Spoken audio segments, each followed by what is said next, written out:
Our Newsmax TV post-debate special continues. I'm J.D. Hayworth. We're so pleased you're with us tonight. There's still a lot more to talk about, but before we get to that, I would be remiss if I did not remind you of a very special interview I conducted earlier this week, a chance to visit with Sarah Palin, the former Alaska governor and the 2008 Republican vice presidential nominee. Portions of that interview will air for the rest of the week during the program I host, Newsmax Prime. You'll be able to see it at 8 p.m. Eastern Time tomorrow night. So be sure to be with us to get Sarah Palin's take on the GOP candidates and also on some of the vital issues that Americans care so much about. And in terms of what you care about, we've been asking you all night who you believe won tonight's debate. So let's return to our Newsmax newsroom and Miranda Kahn, who has the latest poll results. Miranda? Thanks, JD. Yes, all night we've been asking our viewers to tell us who they think won tonight's GOP debate. Let's look at those latest poll results right now.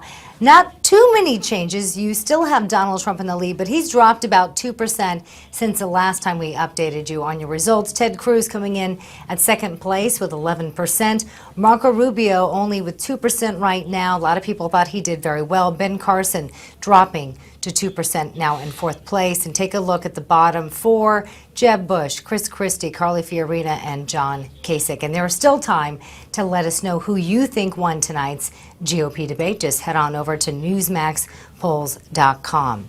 We also want to share some of your thoughts that you've been sharing with us on our social media pages. Let's start with Betty S. She says Bush needs to admit defeat and just drop out. John T. comments, Carly says she can beat Hillary. She cannot even beat Trump. Lots of laughs. Robert M. praises Marco Rubio, saying Rubio is winning the whole debate.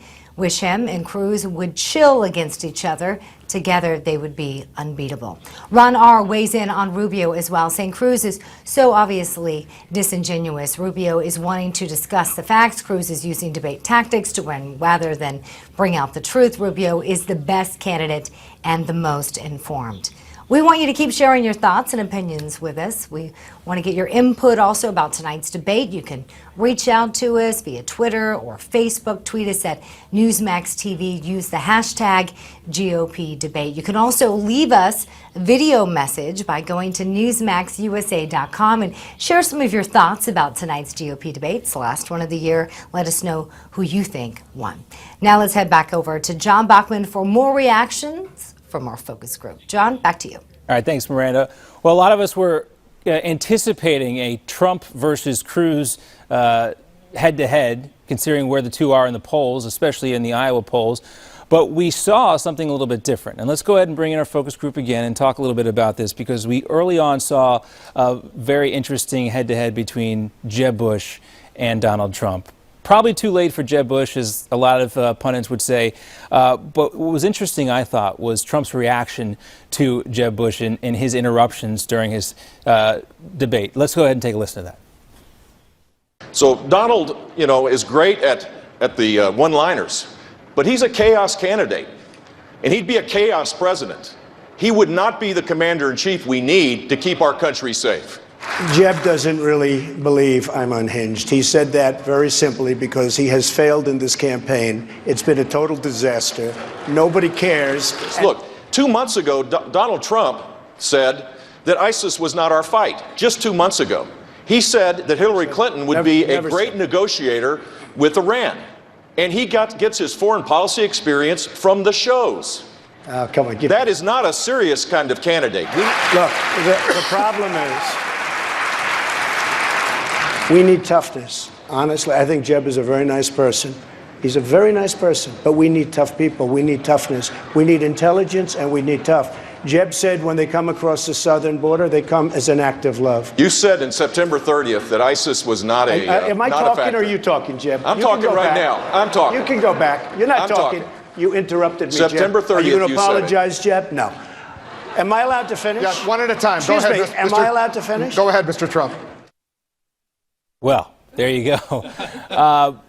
Donald Trump, a more subdued Donald Trump. He didn't really take the bait and the trap that I think, Dick, that Jeb Bush was trying to set for him. In this exchange, again, we just talked about this. If you were put on this planet as an alien and watching these two, who would you think has more political experience in office, Jeb Bush or Donald Trump?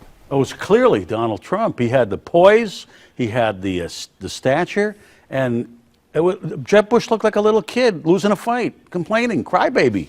Frustration set in. Spend all that money. No, I disagree. Now, whether or not it moves him in the polls or not, but you can't stick your tongue out and go like this with your hands. That's kind of what Donald Trump's approach was with Jeb. He didn't beat him substantively because he cannot do that.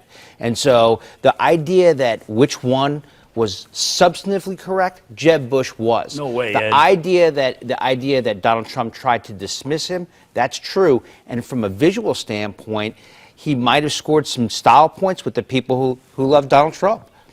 So, Tom, you've seen both these guys in their careers.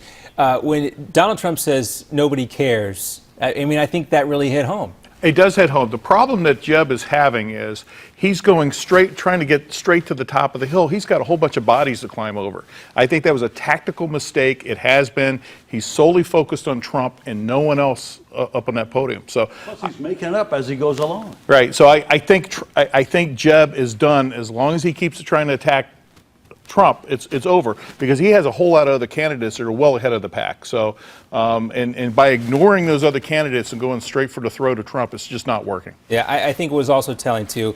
Donald Trump was absent for a good part of the kind of the early middle part of the debate, and it didn't seem to hurt him. He picked his spots, and he had a very significant impact when he did speak up. Everyone, I want to thank you very much for joining us once again. I don't know, probably have like 15 more debates to go. We'll see you again, I think, in one of those debates. But give yourselves a round of applause. Thanks so much for being here. We'll go ahead and send it back to J.D. Hayworth.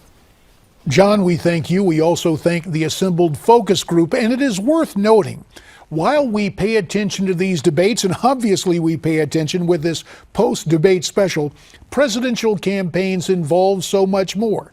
The most significant milestone comes early next year, the next important milestone, and that is the Iowa caucus, when voters in Iowa will assemble to hear speeches and vote in those caucuses. That, of course, will be followed by the New Hampshire primary.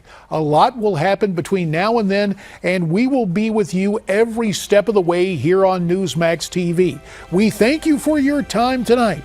For our entire Newsmax TV team, those you see and those you don't, J.D. Hayworth asking you to register who you think won at newsmaxpolls.com. And we'll be looking for you tomorrow. Till